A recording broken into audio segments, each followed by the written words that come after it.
పశ్చిమాసియాలో యుద్ధం భారతీయ వంటిళ్లలో తీవ్ర ప్రభావం చూపుతుంది. హోర్ముజ్ జలసంధి మూసివేతతో వంట గ్యాస్ సరఫరాలో తలెత్తుతున్న జాప్యం సామాన్యులు, చిరు వ్యాపారులు, హాస్టళ్లు, హోటళ్లు, పరిశ్రమలను అవస్థల పాలు చేస్తుంది. పలు నగరాల్లో ఆహార పదార్థాల ధరలు పెరిగాయి. అనేక హోటళ్లు, వ్యాపార సముదాయాలు మూతపడుతున్నాయి.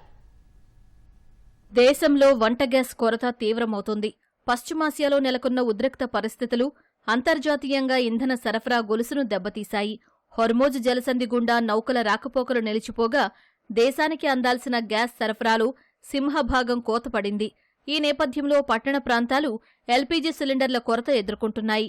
ఫలితంగా హోటళ్లు, రెస్టారెంట్లు తమ కార్యకలాపాలపై కోత విధించుకోగా కొన్ని ప్రత్యామ్నాయ మార్గాల వైపు మళ్లాయి. మరికొన్ని తాత్కాలికంగా మూతపడ్డాయి. ఆలయాలు, మఠాలపై కూడా వంట గ్యాస్ కొరత ప్రభావం కనిపిస్తోంది. అయోధ్యలోని ప్రసిద్ధ అమ్మవా ఆలయంలో రామ్ రసోయి అన్నదాన కేంద్రాన్ని తాత్కాలికంగా మూసివేశారు. కర్ణాటకలోని పలు దేవాలయాలపై ఎల్పీజీ కొరత ప్రభావం పడింది. ఈ క్రమంలో ప్రసాదం తయారీకి కలపను నిల్వ చేస్తున్నాయి. గ్యాస్ బదులు మైక్రోవేవ్ ఓవెన్లు, ఇండక్షన్ ప్లేట్ల వాడకం ప్రారంభించాలని పశ్చిమ జోన్లోని క్యాటరింగ్ యూనిట్లను ఐఆర్సీటీసీ ఆదేశించడం పరిస్థితి తీవ్రతకు అద్దం పడుతోంది.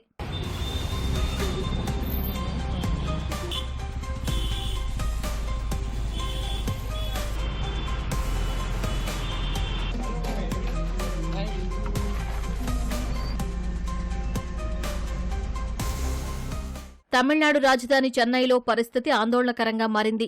ఆదివారం నుంచి సిలిండర్ల సరఫరాలో నెలకొన్న జాప్యం కారణంగా హోటల్ యజమానులు పనివేళలను కుదించుకుంటున్నారు. తమ వద్ద ఉన్న స్టాక్ అయిపోతుందని, ఎప్పుడు హోటళ్లు మూసివేయాల్సి వస్తుందో అర్థం కావట్లేదని ఆందోళన వ్యక్తం చేశారు. కేవలం హోటల్ యజమానులే కాదు, సామాన్య ప్రజలు కూడా వంట గ్యాస్ లభించక ఇబ్బందులు పడుతున్నారు. వినియోగదారులు బుకింగ్ సమస్యలు ఎదుర్కొంటున్నారు. సిలిండర్ల కోసం గ్యాస్ ఏజెన్సీల ముందు బారులు తీరుతున్నారు. Delivery authentication code, DAC generate కాకపోవడం, సిస్టమ్ క్రాష్ అవ్వడం వంటి సమస్యలతో ప్రజలు తీవ్ర అవస్థలు పడుతున్నారు.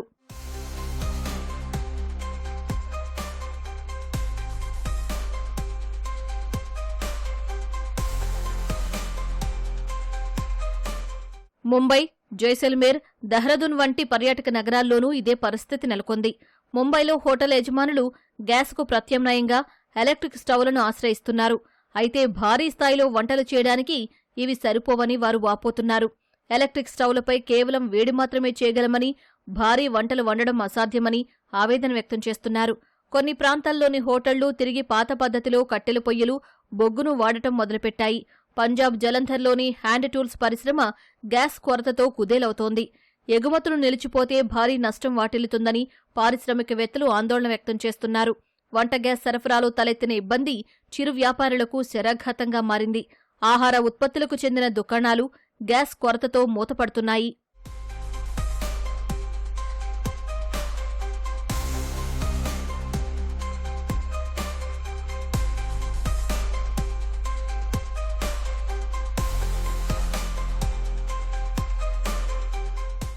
సరఫరా తగ్గడంతో నల్లబజారులో సిలిండర్ల విక్రయాలు జోరందుకున్నాయనే ఆరోపణలు వినిపిస్తున్నాయి. పెళ్లిళ్ల సీజన్ కావడంతో క్యాటరింగ్ నిర్వాహకులు దిక్కుతోచని స్థితిలో ఉన్నారు. గ్యాస్ కొరతతో సామాన్యుల నుంచి పరిశ్రమల వరకు అందరూ తీవ్ర ఇబ్బందులు ఎదుర్కొంటున్నారు. కేంద్ర ప్రభుత్వం త్వరితగతిన గ్యాస్ సంక్షోభంపై చర్యలు తీసుకుని తమ అవస్థలను తీర్చాలని ప్రజలు కోరుకుంటున్నారు.